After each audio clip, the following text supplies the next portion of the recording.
Hello and welcome to another edition of the Matthew Meets podcast. Today I'm meeting Mark Pearson, who is the new County Commissioner for Suffolk. Hello, Mark. Hello there. Hello, Matthew. Tell me a little bit about yourself and your background in scouting.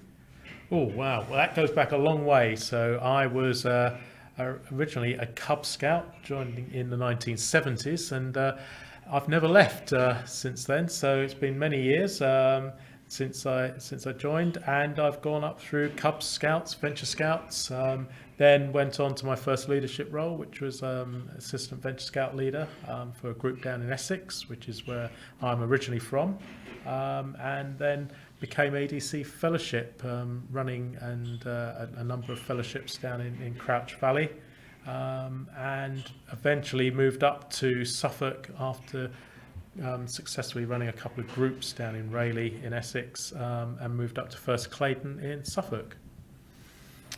Okay, thank you. And you could probably hear plates and things being clattered in the background. Me and Mark have just had dinner to have a little bit of a discussion about county commissionering and our two counties. So you've just started as county commissioner for Suffolk. So what made you apply for the role?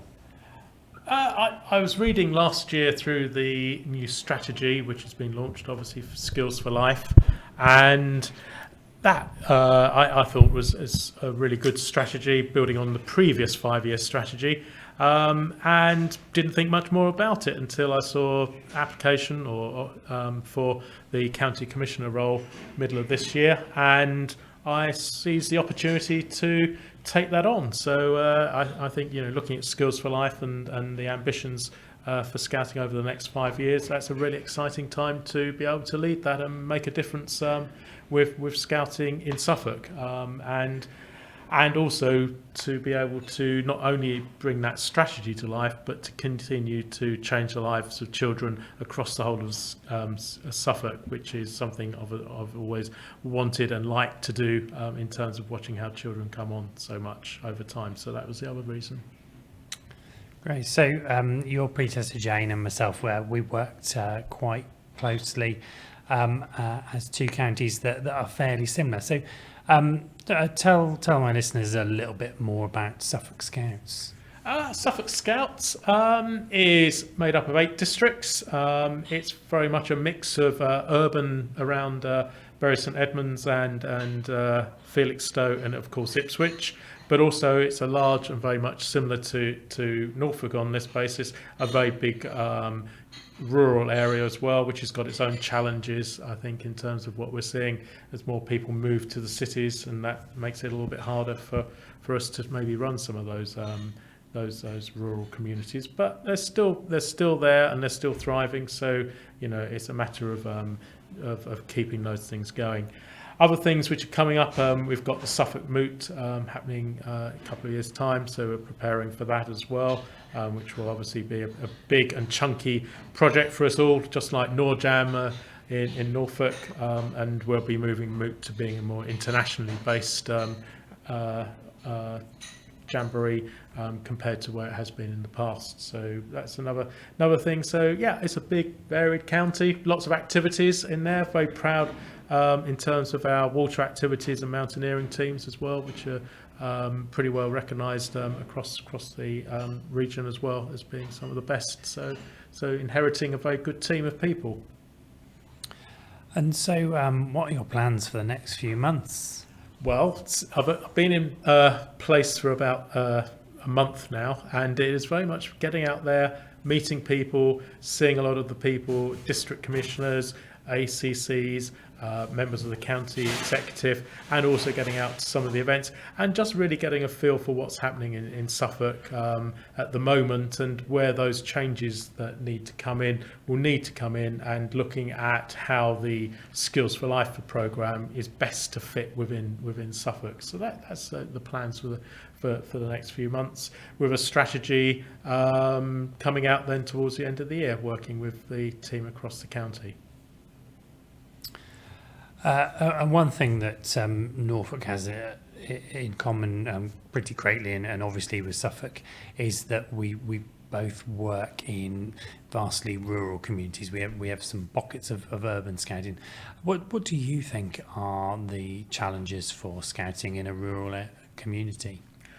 As I just said, one of the things that we are seeing is more and more people moving away from the rural communities. So if anything, you're seeing much older aging populations who are remaining, but actually younger families and obviously children are moving away from those rural communities. So that in itself, I think, is a big challenge for us, and not something that we're going to be the people to stop those migrations happening. But I think it's then how we work smarter in the rural communities. Now, it could be tying up with local schools in there, or maybe even looking at maybe how technology can help us to run scouting in rural communities, a bit maybe like you think of the Australian schooling for kids in the middle of deserts and things. Yeah. And I'm not saying that would be what we'll be doing, but it's about looking at smart ways of using technology, I think, to see how. I think that's right, and I think one of the things I often think about is in some of our really small rural communities, there may only be 6-8 young people, but actually that is a really good percentage of the population, and I think that's the job of the county and the district teams to offer out the support to those leaders who arguably may have to work a lot harder to deliver programs to small. And I think you have to think smarter about that in terms of there are a lot of small primary schools still in rural areas. Again, they would have that same question of how do they keep functioning, but they bring the children in from the surrounding rural areas to one place for schooling. And again, that might be where partnership is more important for us to actually say, well, let's partner with those primary schools where we know that children will all be at one place, and actually help to run scouting from there, rather than saying how we're going to cover 16 small villages who've all got 4 children in them. So it might be something along those lines that we look at going forwards. Yeah, and I think sometimes some of those decisions can be quite hard decisions, and also you've got to be a bit brave and try some new things.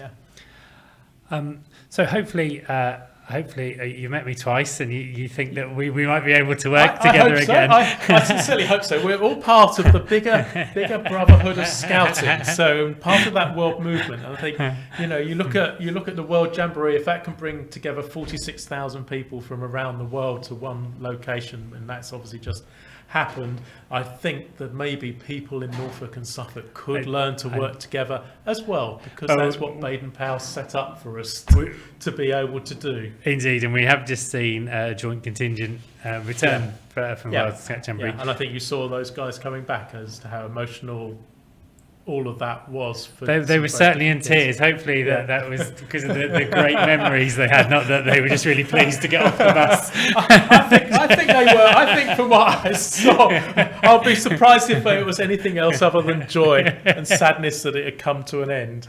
So just off the top of your head, how are some of the things you think Norfolk and Suffolk could work together for in the future?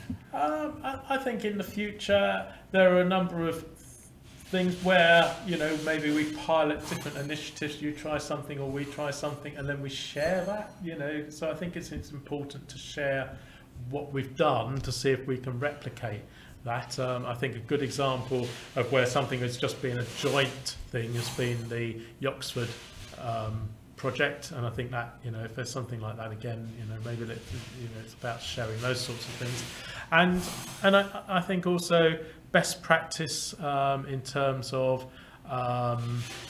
training. It could be in terms of activities. If you had a great archery team and we had a better mountaineering team, actually are there ways that we can spread how that can work better in each of the counties, or maybe we amalgamate them so that they can work together as virtual teams, so they can still keep their identities in there. But I think again, thinking cross-border in there and looking at centres of excellence, because you sometimes have that natural talent pool in one county but not the other, often for historic reasons. So again, I would suggest that's sort of the places that we look at in there.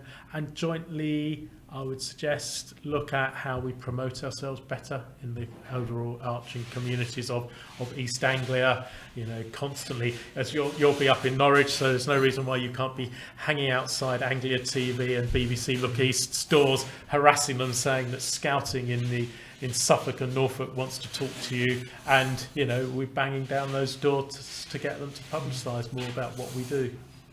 Well, I certainly think if we ever need to work together on cutlery, I think the Park Hotel in Diss is definitely a place where Do we let it be known we didn't have any money tonight and we are actually doing the washing up? Hence there's a lot of noise happening here. That's our punishment. Mark, these podcasts, we always end with some quick fire questions, which we ask to all people who take part. So, Mark, what is your greatest scouting memory? Can I have two? You can have two. Thank you. Okay, one was taking a load of venture scouts off for our first international camp, which was in the south of France, and that was fantastic. Just the memories of that and the friendships that we created out of that, because I think going abroad, just like the World Jamboree, you do create very, very strong friendships.